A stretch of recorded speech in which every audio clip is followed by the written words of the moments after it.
So I actually wrote a piece called "You're Probably a Eugenicist," which is the thing that I write about. And I talk about this cousin marriage prohibition.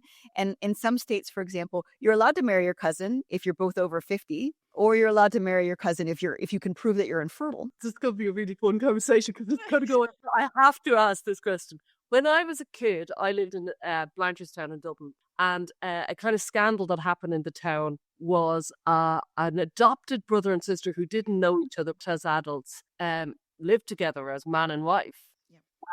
Yeah, and it always stuck in my mind of, was there an extra sexual attraction because they didn't know each other as children? They were adopted in different families. Does the incest protective mechanism not happen if you don't grow up in the same household? Yeah, that's actually the way that my eugenics article starts, is it talks about the case of Patrick and Susan Stubing in Germany.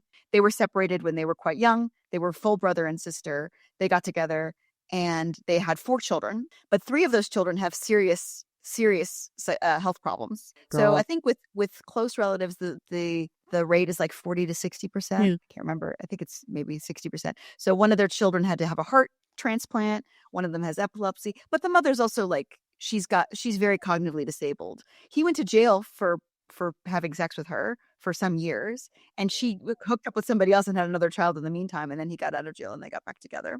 But yeah, they are only allowed to keep the one child that they but what I talk about in this article is like, wouldn't it be more humane to say, we're going to give you some money to have a vasectomy than to jail him for years? Don't know about that, because there's a social law. Isn't there a social contract? Just because of laws and rules and cultures and society that we're going to frown on that. I don't know. Yeah, there's this idea that it's a slippery slope, but like, let's say, in the United States, somebody has 5 children. They're not paying any child support for all of them. If you ask that person, do you intend to have so many children? They'll say no.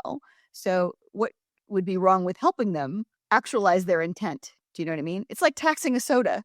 Do you intend to drink 7 sodas a day? No, we're going to make them more expensive for you so that you don't drink so many of them and you don't get so fat. So you aren't a eugenicist. Yeah, I mean, I write that in the article. I think everybody is to some extent or not, but that's one of my more controversial pieces.